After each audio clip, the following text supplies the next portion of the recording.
श्री गुरु के पद चिन्हों पर चलना, वैष्णव सेवा के सुयोग को कभी नहीं छोड़ना। गुरु महाराज ने वृंदावनस्थ श्री चैतन्य गौड़ीय मठ में विग्रह प्रतिष्ठा के उपलक्ष्य में 3 दिन के उत्सव का आयोजन किया। उत्सव में 3 दिन पर्यंत उत्तम प्रसाद की व्यवस्था की गई। प्रथम दिवस आमंत्रित समस्त वैष्णव के लिए, द्वितीय दिवस वैष्णव के साथ ब्रज के समस्त पंडागण एवं उनके परिजनों के लिए तथा तृतीय दिवस युगल रूप से समस्त वैष्णवों, पंडागण एवं साधारण समस्त लोगों के लिए। गुरु महाराज ने इस उत्सव पर लगभग 20,000 रुपये से भी अधिक व्यय किया। उन दिनों 1 रुपये में 2.5 किलो आटा मिलता था। उस समय हमारे मठ में रसोई घर तक भी नहीं बना था। टीन की छत वाले एक अस्थायी कक्ष में रसोई बनती थी। मठ की इस अवस्था को लक्ष्य कर किसी ने गुरु महाराज से कहा, आपने जितना पैसा इस उत्सव में व्यय किया है उसमें तो हमारे 8 कमरे बन जाते। गुरु महाराज ने उत्तर दिया, कमरे बनाने के लिए योगदान देने वाले बाद में इतने लोग मिल जाएंगे कि आपके पास स्थान का अभाव पड़ जाएगा, किंतु आज जिन श्रेष्ठ वैष्णव की एक साथ एक ही स्थान पर सेवा का सुयोग प्राप्त हुआ है, बाद में वैसा सुयोग पुनः नहीं मिलेगा।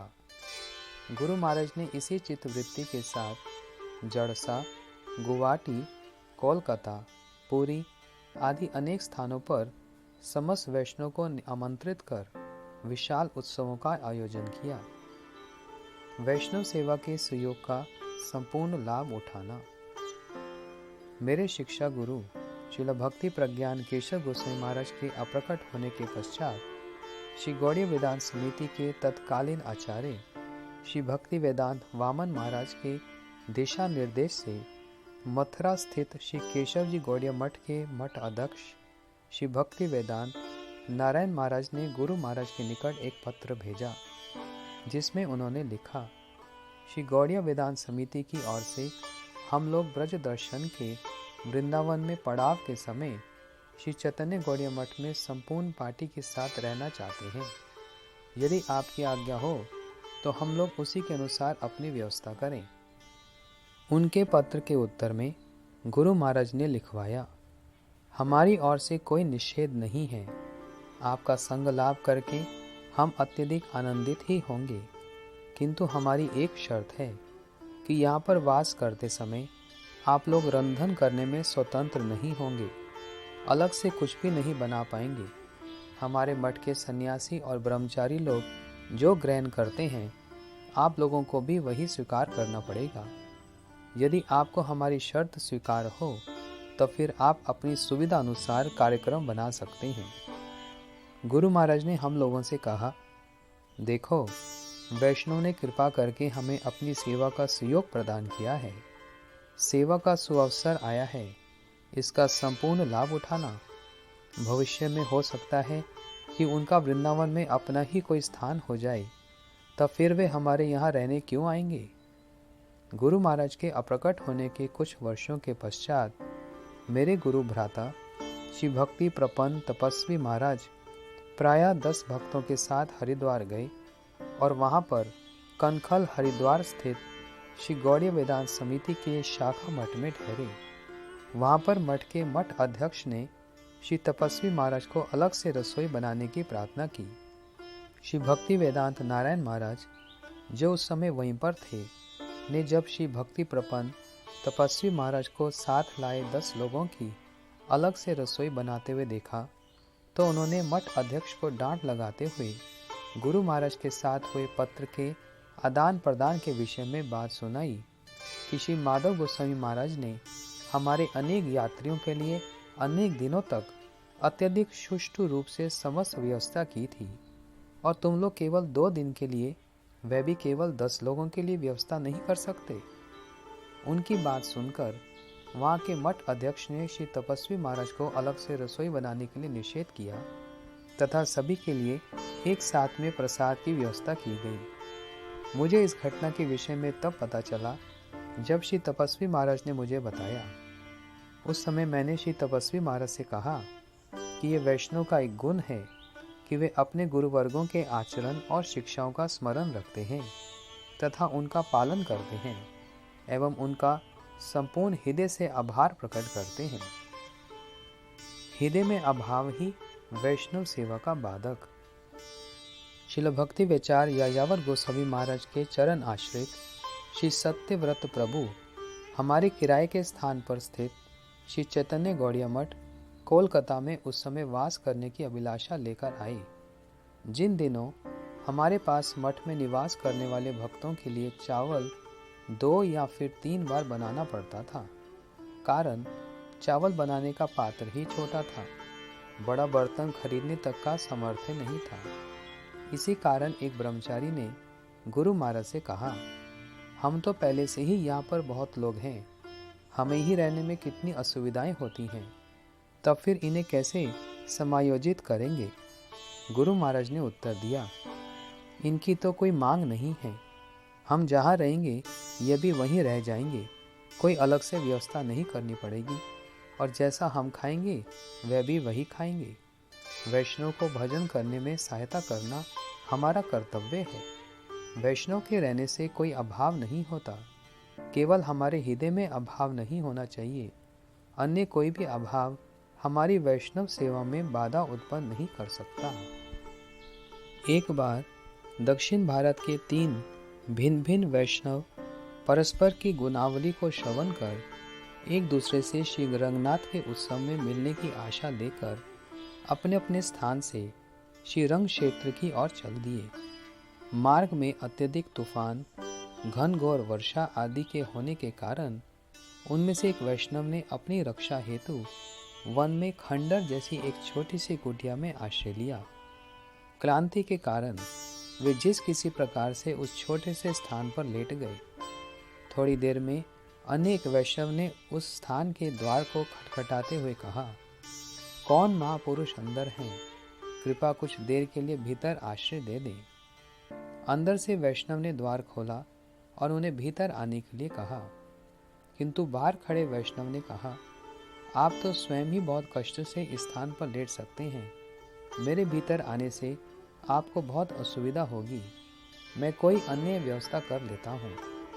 किंतु भीतर स्थित वैष्णव ने कहा, यद्यपि यह स्थान हम दोनों के लेटने के लिए छोटा है, तथापि यह स्थान हमारे बैठने के लिए पर्याप्त है। हम दोनों बैठकर भी रात्रि सुखपूर्वक व्यतीत कर सकते हैं। अतएव बिना किसी संकोच के भीतर आकर मुझे कृतार्थ कीजिए। बाहर खड़े वैष्णव ने प्रस्ताव स्वीकार किया और भीतर आकर छोटे से स्थान में बैठ गए। अब जब वे दोनों बैठकर कुछ भगवत चर्चा में प्रवृत्त हुए ही थे कि अन्य एक वैष्णव ने द्वार को खटखटाया तथा भीतर प्रवेश हेतु निवेदन किया। जब द्वार खुला तो भीतर की अवस्था देखकर वे अंदर जाने हेतु संकोच करने लगे। उनके मन की भावना को भांपकर भीतर के वैष्णव ने कहा, जब हम 2 लोग बैठकर सारी रात्रि व्यतीत कर सकते हैं, तब फिर 3 लोग खड़े होकर क्यों नहीं व्यतीत कर सकते? आप भीतर आइए, हम भगवत चर्चा करेंगे। इस प्रकार उन तीनों ने हृदय में अभाव नहीं होने के कारण सुखपूर्वक भगवत चर्चा में ही रात्रि व्यतीत की तथा परस्पर का परिचय जानकर कि वे एक दूसरे से मिलने के लिए ही श्री रंग क्षेत्र जा रहे थे, उनके आनंद की सीमा नहीं रही। आप लोग को यह प्रसंग सदैव स्मरण रखना चाहिए। इसी प्रकार इस गौड़िया मठ के तूफान, घनघोर वर्षा आदि के समय में जिस किसी प्रकार से श्री सत्यव्रत प्रभु को समायोजित करके कुछ समय व्यतीत कर लो। समय सर्वदा एक जैसा नहीं रहता। बाद में इसी संग का स्मरण करके तुम स्वयं को सौभाग्यवान समझोगे तथा बाहर की असुविधाओं को भी अनदेखा कर ऐसे संग की प्राप्ति हेतु प्रार्थना करोगे। निष्पक्षता का निर्दर्शन। एक बार श्रील भक्ति हृदय वन गोस्वामी महाराज के एक शिष्य ने हमारे श्री चैतन्य गौड़िया मठ में वास करने की अभिलाषा व्यक्त की। मैंने गुरु महाराज से जब इस विषय में पूछा तो उन्होंने कहा, जो कोई भी मठ में वास की इच्छा करे, आकर रहना चाहे, उनके भजन में सहायता करना ही हमारा कर्तव्य है। आगे से कभी भी इस विषय में कोई जिज्ञासा करने की आवश्यकता नहीं है। हाँ, एक बात है कि यदि कोई अन्य किसी मठ से आ रहा है तो उनके गुरुदेव अथवा उनकी अनुपस्थिति में मठ के अध्यक्ष से परामर्श लेकर ही उन्हें मठ में रखना।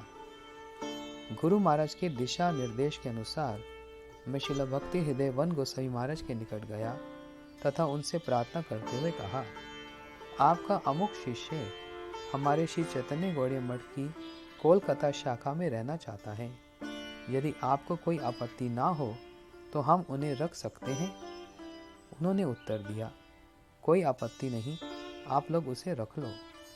कुछ समय के पश्चात जब शिला भक्ति हृदय वन गोस्वामी महाराज के वृंदावनस्थ ओरिएंटल इंस्टीट्यूट पर डकैत लोगों ने आक्रमण किया, तब उन्होंने मठ की सुरक्षा हेतु उस शिष्य को, जो कि साहसी बलवान व्यक्ति था, पुनः अपने पास भेजने हेतु लिखा। तब गुरु महाराज ने उनके शिष्यों को गुरु सेवा, गुरु निष्ठा, गुरु मुख पद्म वाक्य पालन करने आदि की महिमा सुना समझाकर उसके कोलकाता से वृंदावन जाने की सुव्यवस्था कर दी। यात्रियों के लिए स्नेहमय चिंता। श्री ब्रजमंडल परिक्रमा के समय गुरु महाराज हमें समस्त यात्रियों के रहने तथा प्रसाद आदि की सुव्यवस्था करने के लिए बहुत प्रकार के उपदेश प्रदान करते थे। वैष्णव का सुख विधान, उनकी सेवा करने का उपदेश प्रदान करते तथा स्वयं भी आचरण करके सभी को हतप्रभ कर देते। एक समय जब हम नंदग्राम में थे, तब रात्रि के समय घनघोर वर्षा होने लगी। सभी लोग निश्चिंत होकर अपने अपने कक्ष में शयन कर रहे थे, किंतु गुरु महाराज धर्मशाला की छत पर गिर रहे वर्षा के शब्द को सुनकर शीघ्र अपने बिस्तर से उठे तथा उन्होंने मुझे नींद से उठाकर कहा, जाओ नीचे वाले तंबू को देखकर आओ, कहीं उसमें जल तो नहीं आ गया। मैंने गुरु महाराज को निश्चिंत करने के उद्देश्य से कहा। नीचे वाले तंबू के चारों ओर जमीन के ऊपर इतनी ऊंची मिट्टी की मेड़ बना दी है कि जल भीतर आ ही नहीं सकता। किंतु मेरी बात सुनकर भी गुरु महाराज निश्चिंत नहीं हुए तथा उन्होंने मुझसे कहा, तब भी एक बार नीचे जाकर देखकर आने पर ही मैं सो पाऊंगा।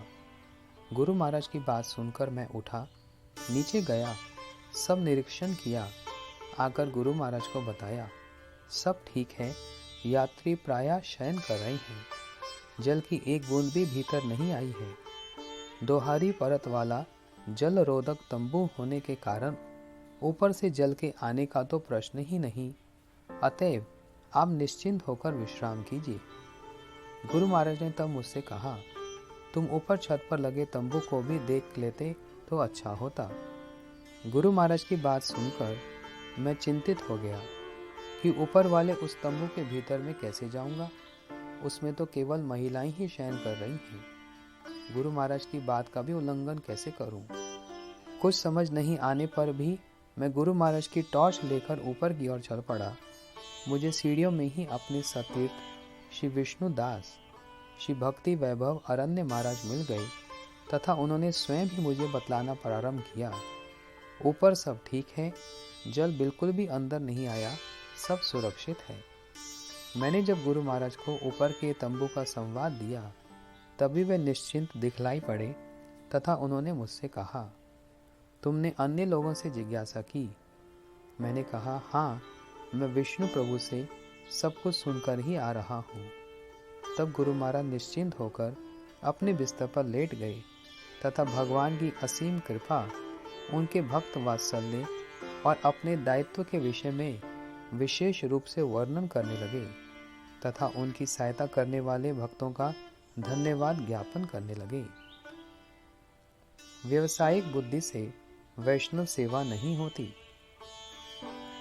गुरु महाराज जब ग्वालपाड़ा असम में रहकर नित्य प्रति हरि कथा कीर्तन आदि का परिवेशन करते थे, तब पहाड़ों पर रहने वाले कुछ भक्त लोग लगभग 20 किलोमीटर साइकिल चलाकर कथा कीर्तन श्रवण करने के लिए आते थे।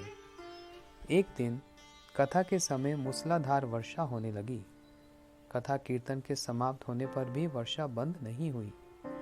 गुरु महाराज ने मुझे तथा श्री माधवानंद प्रभु को बुलाकर कहा, जाओ इन भक्तों के आज रात्रि यहीं पर रहने की तथा प्रसाद आदि की सुव्यवस्था कर दो। ये लोग इतने अधिक श्रद्धा लेकर बहुत दूर से आते हैं, हमें भी अवसर के उपस्थित होने पर इनकी सेवा करनी चाहिए। इनका हरि कथा कीर्तन के लिए यहाँ आना जाना वास्तव में धाम परिक्रमा से अभिन्न है। जिस प्रकार प्रणयी भक्तों के साथ धाम में जाने पर वहाँ उनके श्री मुख से निस्सृत हरि कथा कीर्तन के श्रवण से ही धाम परिक्रमा का फल होता है, अन्यथा नहीं। ठीक उसी प्रकार जिस किसी स्थान पर शुद्ध भक्त वास करते हैं, वह स्थान वृंदावन से अभिन्न कहलाता है। वहाँ पर आने जाने वाले भक्तों की धाम परिक्रमा करने वाले यात्रियों की भांति ही सेवा करनी चाहिए। ऐसी सेवा निष्कपट हृदय से होनी चाहिए। It should not be commercial. ये व्यवसायिक नहीं होनी चाहिए। धाम परिक्रमा करने वाले यात्रियों की सेवा वास्तव में श्री शिवानंद सेन के अनुगत्य में सेवा करना है। श्री शिवानंद सेन बंगाल से श्री चैतन्य महाप्रभु के दर्शन हेतु पुरी जाने वाले भक्तों की वार्षिक यात्रा के समय सेवा करते थे। श्री शिवानंद सेन यात्रियों की सुविधा हेतु जिस प्रकार उनके भजन साधन के अनुकूल समस्त वस्तुओं को उन्हें देकर लाभवान हुए थे, हम भी उन्हीं की भांति वैष्णव की सेवा करके अर्थात उन्हें देकर लाभवान होंगे, उनसे उसके विनिमय में कुछ लेकर नहीं। जब लाभ के लिए ही सभी जगतवासी कुछ करते हैं, तब फिर हम अपने लाभ की चिंता क्यों नहीं करेंगे। यदि कोई श्री शिवानंद सेन की भांति यात्रियों की निष्कपट रूप से सेवा करता है, तो उसे उन्हीं की भांति अवश्य ही श्री नित्यम प्रभु की कृपा की प्राप्ति होती है। गुरु महाराज के वचनों को श्रवण कर हमारा हृदय परम आनंद से नृत्य करने की उन्मत्त दिव्य अभिलाषा से ओतप्रोत हो गया। हृदय में इस परम आनंद के साथ हमने उत्साहपूर्वक यात्रियों के ठहरने तथा प्रसाद की संपूर्ण सुव्यवस्था कर दी। सर्वोत्तम आदर्श चरित्र। एक बार जब हम उत्तर भारत दर्शन के लिए गए थे, तब शिला भक्ति संबंध अकिंचन गोस्वामी महाराज ने परामर्श दिया था कि यदि हम डाकोर, उज्जैन आदि नहीं जाएं, तो 1000 किलोमीटर नहीं जाने से हमारा बहुत पैसा बच जाएगा तथा वह मठ की सेवाओं में लग सकेगा। उनकी बात सुनकर गुरु महाराज ने उनसे अंग्रेजी भाषा में कहा था, My principle is to help and serve the devotees, not to save money. मैं यात्रियों को अपने साथ उनकी सेवा करने के उद्देश्य से लाया हूँ, ना कि उनसे कुछ लाभ लेने के लिए। दूसरा, ये भक्त लोग हम पर संपूर्ण रूप से विश्वास करके तथा हम पर निर्भर होने का अभिनय करते हुए हमारे साथ आए हैं। ये जीवन में 1 या 2 बार ही यहाँ आएंगे, अतएव इन्हें ठगना उचित नहीं है। प्रसाद प्रवेशन की सर्वोत्तम विधि। एक समय गुरु महाराज ने श्री चैतन्य गौड़िया मठ गोकुल में बहुत विशाल उत्सव का आयोजन किया।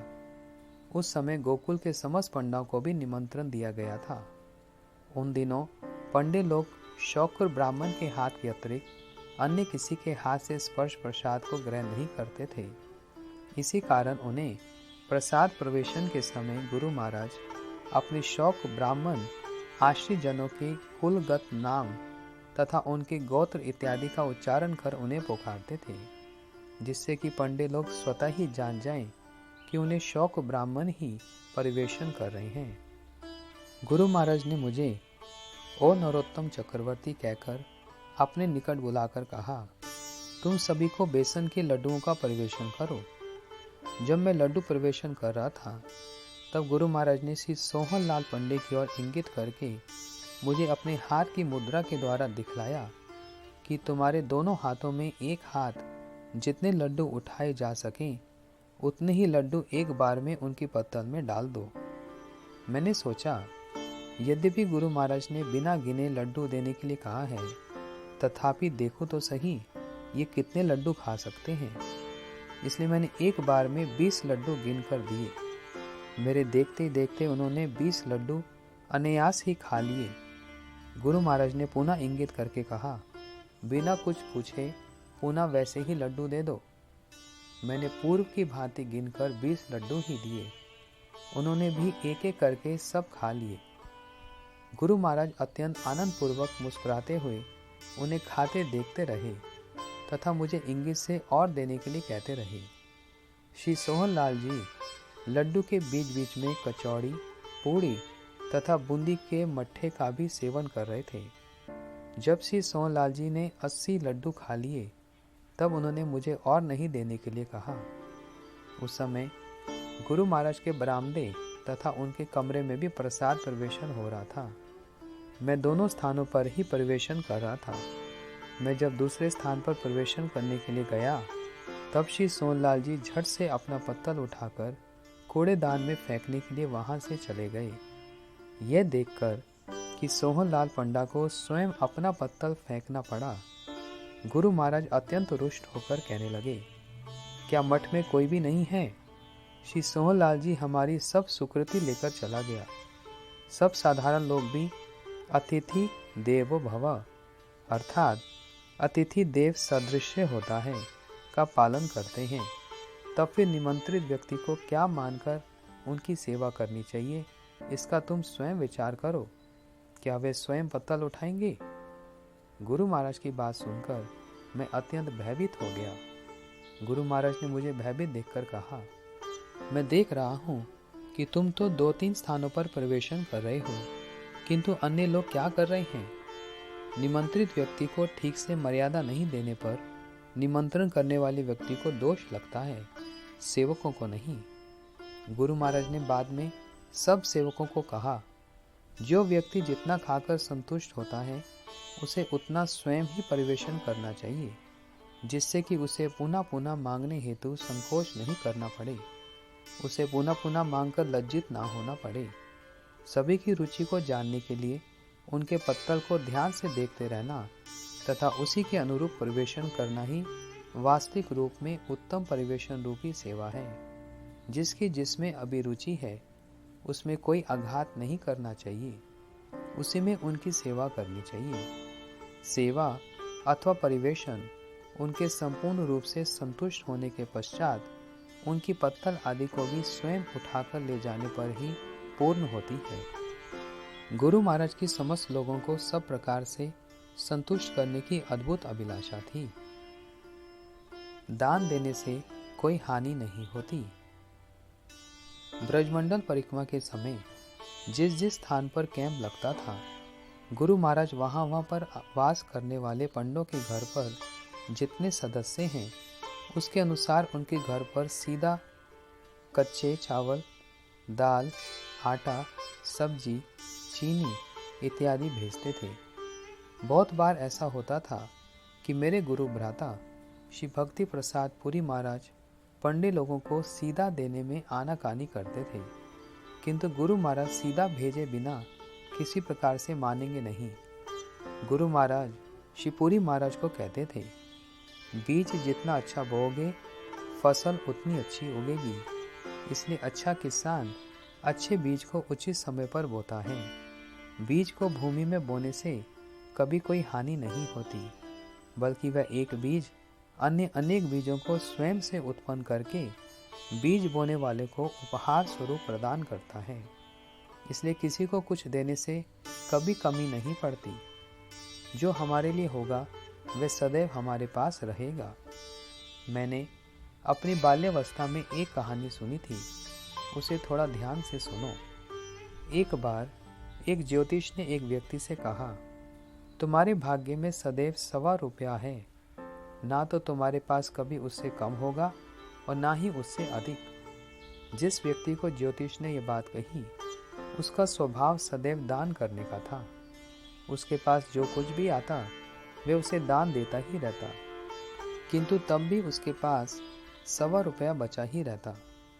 एक दिन जब उसकी ज्योतिष से भेंट हुई तब उसने ज्योतिषी से कहा, आपने तो कहा था मेरे भाग्य में केवल 1.25 रुपया है, किंतु मैं देख रहा हूँ कि मैंने सैकड़ों रुपए अन्य लोगों में बांट दिए।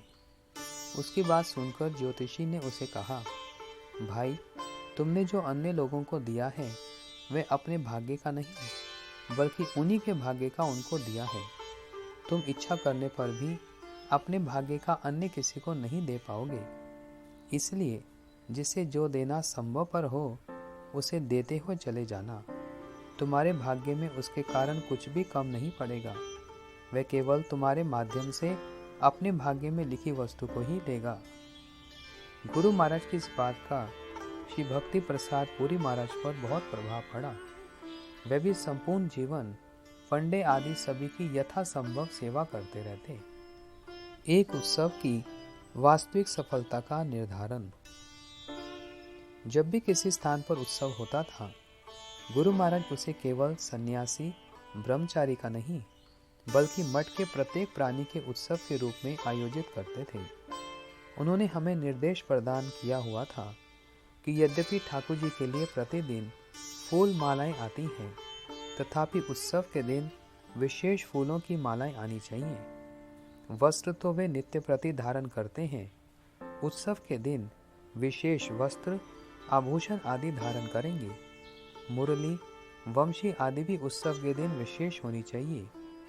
गैया को प्रतिदिन जो दिया जाता है, उत्सव के दिन भी वही भोजन नहीं बल्कि उनका भोजन भी उत्तम होना चाहिए।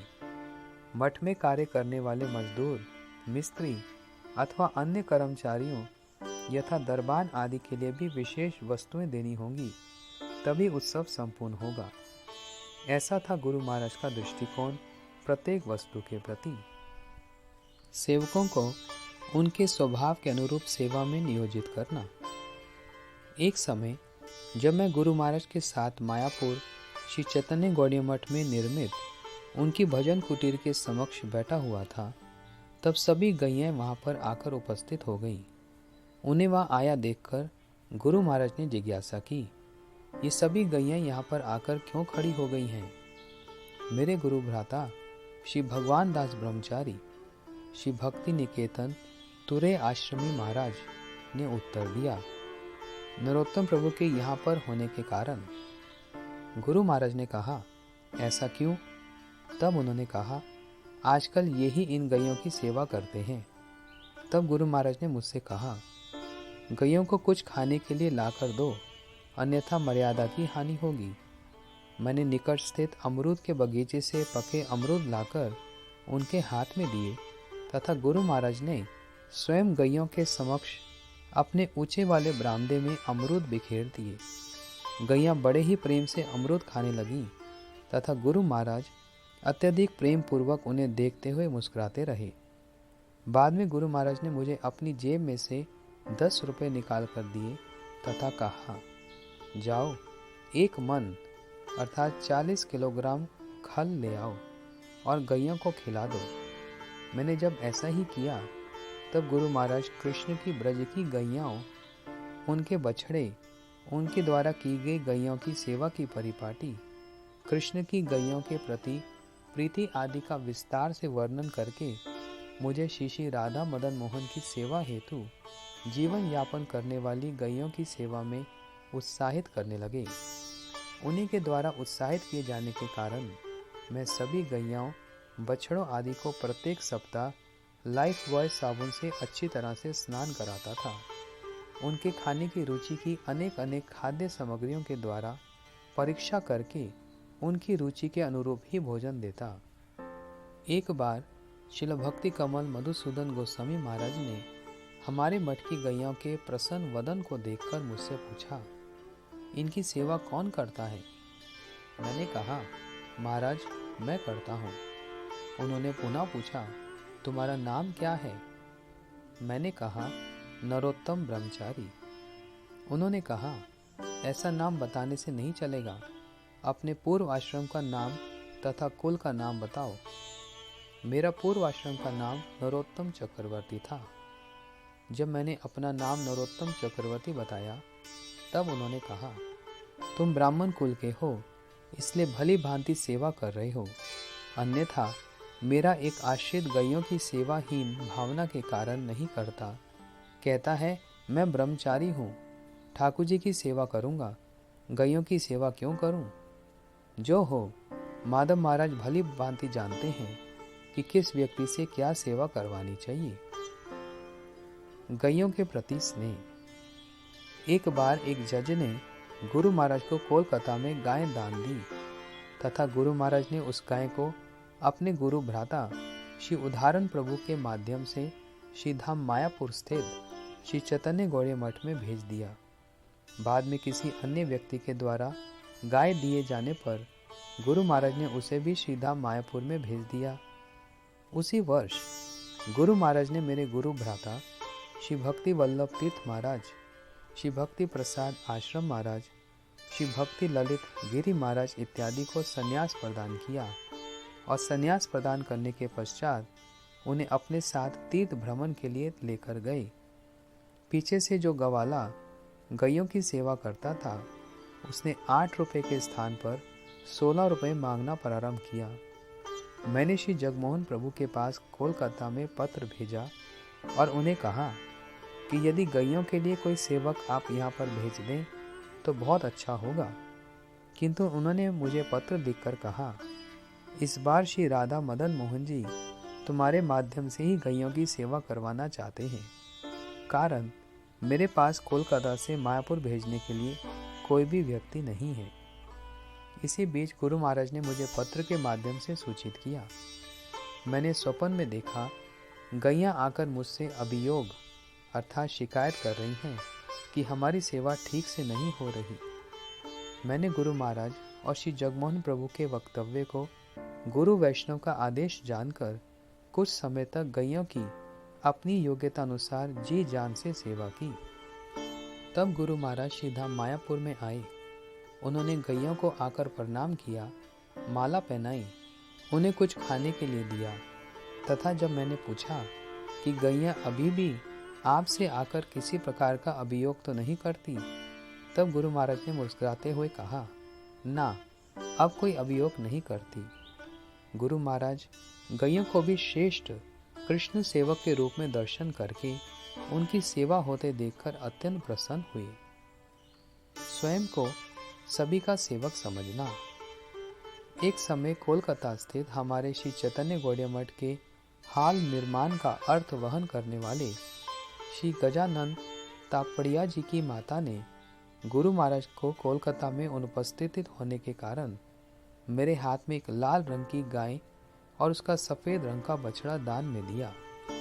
मैंने गाय को कोलकाता मठ में ही रख लिया, जहाँ पर अभी निर्माण का कार्य चल रहा था। जब गुरु महाराज अपना प्रचार सेवा कार्य करने के पश्चात कोलकाता रास बिहारी एवेन्यू में किराए के स्थान पर स्थित श्री चैतन्य गौड़ीय मठ में आए, तब गाय की बात सुनकर मुझसे पूछा, गाय की सेवा करना तो बहुत अच्छी बात है, किंतु कोलकाता जैसे शहर में हमारे छोटे से मठ में वे कैसे और कहाँ रहेगी। तब मैंने उत्तर दिया, जब लगभग 40 मठवासी मठ में रहेंगे तब फिर एक गाय के रहने का स्थान भी हो ही जाएगा। गुरु महाराज ने कहा, यदि गाय को रख सको तब अति उत्तम। गाय के रहने से ठाकुर जी की सेवा के लिए तो शुद्ध दूध मिलेगा ही, साथ ही जब मेरे गुरु भ्राता आएंगे तब उनके लिए भी शुद्ध दूध की व्यवस्था हो जाएगी। गुरु महाराज ने तब भंडारी से पूछा, गाय प्रातः तथा संध्या में कितना दूध देती है? उसने उत्तर दिया, प्रातः काल 10 लीटर तथा संध्या के समय 5 लीटर। तब गुरु महाराज ने मुझसे पूछा, बछड़े को दूध भरपेट पीने देते हो तो, या फिर उसे थोड़ा सा पीने देकर स्वयं अधिक दूध निकालते हो? मैंने उत्तर दिया, बछड़ा भरपेट दूध पीता है या नहीं ये तो मैं नहीं बतला सकता, कारण वह मुझे बतला नहीं सकता कि उसका पेट भरता है या नहीं, किंतु हाँ, उसका मुख, उसका शरीर देखकर लगता है कि उसे कोई असुविधा नहीं है। मेरी बात सुनकर गुरु महाराज बहुत संतुष्ट हुए। अगले दिन गुरु महाराज प्रातःकाल ही गाय को देखने के लिए आ गए। उसका दर्शन किया, उसके शांत स्वभाव वाले बछड़े का भी दर्शन किया, गाय को साष्टांग प्रणाम किया, उसके तथा उसके बछड़े के गले में पुष्पों की माला पहनाई। भंडारी को बुलाकर कहा, मैं तो अप्रस्तुत अवस्था में आया हूँ, तुम अभी गंगूराम मारवाड़ी की दुकान पर जाकर सबसे अच्छे वाली संदेश मिठाई को ले आओ। जब भंडारी संदेश लेकर आया तब गुरु महाराज ने जाकर अपने हाथों से अत्यधिक आनंद पूर्वक गाय को संदेश खिलाया।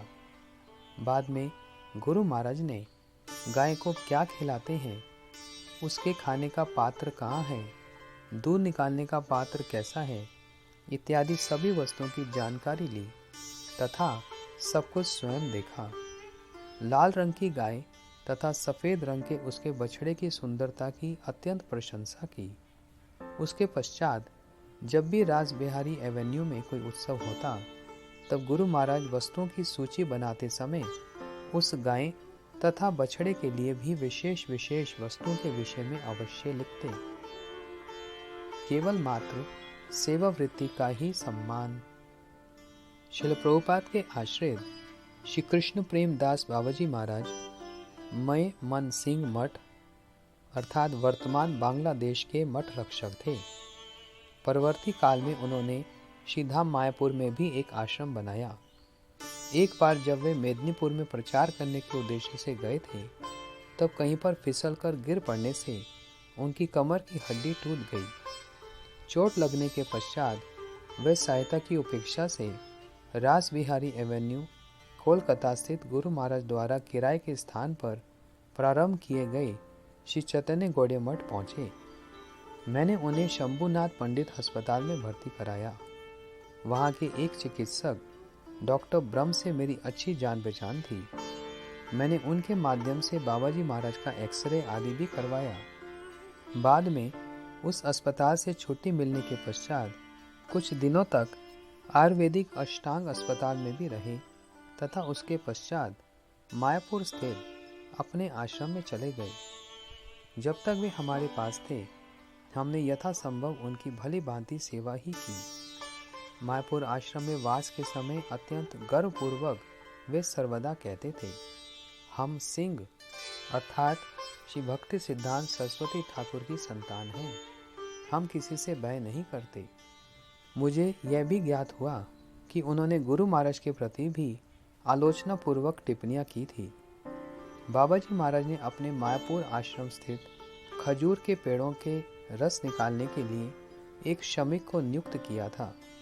यह निश्चित हुआ था कि पारिश्रमिक के रूप में वे एकत्रित रस का आधा रस ले लेगा तथा बाकी आधा बाबाजी को देगा। किंतु वह व्यक्ति दुष्ट प्रवृत्ति का था तथा सारा रस स्वयं ही रख लेना चाहता था। वह बाबाजी से कहने लगा, तुम बाबाजी हो, तुम्हें रस की क्या आवश्यकता है। जब पुनः पुनः कहने पर भी उसने रस देने से मना कर दिया, तो उन दोनों में झगड़ा हो गया तथा उस दुष्ट व्यक्ति ने श्री कृष्ण प्रेम बाबाजी लाठियों से प्रहार किया। बाबाजी महाराज को बहुत चोट आई। श्री भक्ति सारंग गोस्वामी महाराज के आश्रित श्री गौरदास प्रभु ने मेरे पास संवाद पहुंचाया। सिंह के बच्चे को सियाल ने मारा है, आप जाकर उनसे मिलो एवं यदि कोई सहायता कर सकते हो तो करो। मैं श्री कृष्ण प्रेम दास बाबाजी महाराज से जाकर मिला, सारा संवाद लिया। श्री गौरदास प्रभु को साथ लेकर थानेदार के पास गया तथा समाधान हेतु उन्हें बाबाजी के पास लेकर आया। बाद में मैंने उक्त घटना के विषय में पत्र के माध्यम से गुरु महाराज को भी अवगत कराया। गुरु महाराज ने मुझे पत्र लिखकर कहा, तुम श्री कृष्ण प्रेम दास बाबाजी महाराज की सेवा करना, उनकी जो भी आवश्यकता हो उसे मठ से लेकर पूर्ण कर देना। मैंने पुनः लिखकर भेजा। बाबाजी महाराज की कोलकाता में समस्त सेवा करने पर भी वे मायापुर में पहुंचते ही आपके प्रति बहुत अपशब्द व्यवहार करते हैं, खरी खोटी कहते हैं, कटु भाषा भी बोलते हैं। वास्तव में मेरी उनके प्रति श्रद्धा नहीं होने के कारण उनकी सेवा करने में कोई रुचि नहीं है। गुरु महाराज ने मुझे पुनः लिखकर भेजा, तुम श्री कृष्ण प्रेम बाबाजी महाराज की सेवा में कोई भूल मत करना, उनकी सेवा होने से मुझे प्रसन्नता होगी। मैंने लिखकर भेजा, आपकी प्रसन्नता के लिए मैं यथासंभव उनकी सेवा करूंगा एवं कोई भूल नहीं करूंगा, किंतु श्रद्धापूर्वक उनकी सेवा कर पाना भी मेरे लिए संभवपर नहीं होगा। गुरु महाराज के आदेश अनुसार बाबाजी महाराज की मैंने बहुत सेवा की तथा अंततः वे स्वस्थ हो गए। कुछ समय के पश्चात उन्होंने गुरु महाराज को एक पत्र लिखकर कहा, यद्यपि मैं कटुभाषी हूँ तथा मैंने आपके शिष्यों को बहुत भला बुरा कहा, तब भी उन्होंने बहुत ही यत्नपूर्वक मेरी सेवा की। मैं अपने मायापुर स्थित आश्रम को आपको देना चाहता हूँ। आप कृपा उसे स्वीकार करें। उनके पत्र को मैंने गुरु महाराज को पढ़कर सुनाया तथा गुरु महाराज ने मुझसे उसका उत्तर लिखवाया। आपने अपने मायापुर स्थित आश्रम को मुझे देने के विषय में कहा है, किंतु मायापुर में तो हमारा पहले से ही अपना मठ है। मैं एक स्थान पर दो संस्थान नहीं चाहता। हमारे जिस गुरु भ्राता का मायापुर में स्थान नहीं है, आप अपना आश्रम उन्हें दे सकते हैं। दूसरा, आपकी सेवा हमने आपका आश्रम प्राप्त करने की इच्छा से नहीं की। वास्तव में आपके आश्रम के प्रति मेरा कोई आकर्षण नहीं है। आप श्रील प्रभुपाद के प्रति श्रद्धा विशिष्ट हैं। अपने इस गुण के कारण ही आप हमारे सेव्य हैं। पत्र लिखते लिखते मेरा हाथ रुक गया। मेरी आंखों में अश्रु भर आए। मेरे मन में श्री कृष्णदास कविराज गोस्वामी द्वारा लिखित शब्दों का स्मरण हो आया। प्रभु कहे, भट्टाचार्य करह विचार, गुरु किंकर है मान्य अपनार। चैतन्य चैतामृत मध्य लीला 10:142। श्री चैतन्य महाप्रभु ने श्री सार्वभौम भट्टाचार्य से कहा, भट्टाचार्य कृपा इस बात पर विचार कीजिए, गुरु का सेवक तो सदैव पूजनीय होता है। अपने परम आराध्यतम गुरु महाराज के मुख से उस गुरु भ्राता की स्तुति सुनकर, जिसने पूर्व में उनकी निंदा की थी, मुझे श्री कविराज गोस्वामी के उपरोक्त कथनों का यथार्थ अर्थ समझ में आया। उन वचनों का यथार्थ तात्पर्य स्फुरित हुआ। मुझे प्रतीत हुआ कि इससे पूर्व उसे पढ़ने पर भी मैंने उसके अर्थ को इस क्षण पर्यंत वास्तव में अनुभव नहीं किया था। यह वृत्तांत स्मरण कर एक अन्य बात मन में आती है कि गुरु महाराज का आदर्श कितना उन्नत था कि कोई व्यक्ति उनके साथ कैसा भी प्रतिकूल व्यवहार क्यों न करे, वे उसके अनुरूप प्रतिक्रिया करने की आवश्यकता नहीं समझते थे, बल्कि श्रील प्रभुपाद के प्रति जो व्यक्ति श्रद्धा विशिष्ट होते थे, वे उन्हें आदरणीय एवं अपना परम सेव्य मानते थे। किंतु आजकल के वैष्णव समाज में प्राय इसका विपरीत आदर्श ही लक्षित होता है। यथा किसी ने गुरुदेव की अथवा गुरुवर की कितनी भी सेवा क्यों न की हो, किंतु वर्तमान में यदि वह व्यक्ति मुझ में असंख्य कमियां होने पर भी मेरे प्रति कोई अनुकूल भाव पोषण नहीं करता, तो मैं उसकी सहायता क्यों करूं? उससे मेरा क्या संबंध है? वह तो अपराधी है, वह तो सेवा करने के योग्य ही नहीं है, इत्यादि। अपनी निंदा करने वाले व्यक्ति की भी सेवा करने का आदर्श। श्री गुरुदास बाबाजी महाराज नामक श्रील प्रभुपाद के एक आश्रित भक्त थे, जो श्री चैतन्य मठ मायापुर में वास करते थे। जब गुरु महाराज श्री चैतन्य मठ की ओर से कोलकाता के निकटवर्ती नवाबगंज नामक एक शहर में प्रचार सेवा में व्यस्त थे, तब उन्होंने ही अति कुशलता पूर्वक गुरु महाराज के त्यागी शिष्यों से कहा था, तुम्हारे गुरुदेव ने संवाद भिजवाया है कि तुम लोग अपना सारा सामान लेकर उनके पास नवाबगंज चले जाओ। वहां उन्हें नगर संकीर्तन के लिए अनेक भक्तों की आवश्यकता है। बाद में वे वहीं से बहुत दिनों के लिए अन्य स्थानों पर प्रचार के उद्देश्य से जाएंगे एवं आप लोगों को भी अपने साथ लेकर जाएंगे।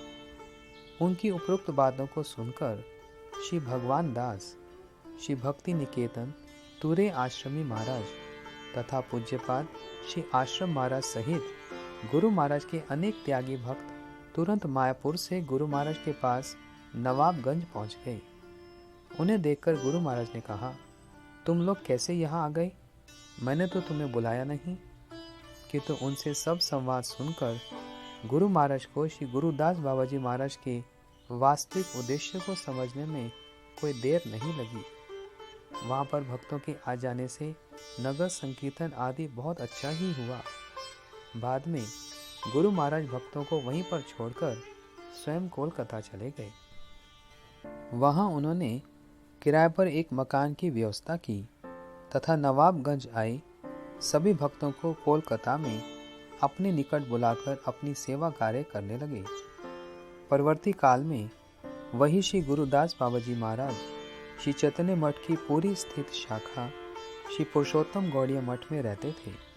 साथ ही वे अनेक भक्तों से यह भी कहते थे, मैं आजकल श्री चैतन्य मठ में वास करने वाले लोगों पर विश्वास नहीं करता। इसी कारण वे अपनी परिणामी भी श्री भक्ति विलास गबस्त नेमी गोस्वामी महाराज की शिष्यों के पास ही रखते थे। एक बार श्री गुरुदास बाबाजी महाराज ने पुरी के जिला अस्पताल में अपनी आंखों का ऑपरेशन कराया तथा किसी भक्त के माध्यम से मुझे तथा प्रभुपाद आश्रित श्री भक्ति प्रपन्न दंडी गोस्वामी महाराज के पास संदेश भिजवाया कि हम उनसे भेंट करें। जब हम उनसे मिलने अस्पताल पहुंचे, उन्होंने मुझसे कहा, जब तक मैं अस्पताल में हूं, मुझे अपनी देखभाल के लिए दिन में एक तथा रात्रि के लिए अन्य एक भक्त की आवश्यकता है। कृपया तुम उसकी व्यवस्था कर दो। मैंने अपने गुरु भ्राता श्री लखन प्रभु को उनकी दिन में तथा श्री यशोदा जीवन प्रभु को रात्रि की सेवा में नियुक्त किया।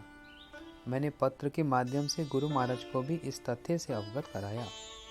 गुरु महाराज ने मेरे पत्र के उत्तर में लिखकर भेजा, तुम लोग उनकी सेवा कर रहे हो, ये जानकर मैं बहुत प्रसन्न हुआ। श्रील प्रभुपाद से संबंध युक्त होने के कारण श्री गुरुदास बाबाजी महाराज हमारे सेव्य हैं। उनके पथ्य की भी तुम अपने मठ से ही सब व्यवस्था कर देना। पूरी मठ की आर्थिक अवस्था से मैं भली भांति परिचित हूँ, अतएव शीघ्र ही तुम्हारे पास पैसे भिजवाऊंगा।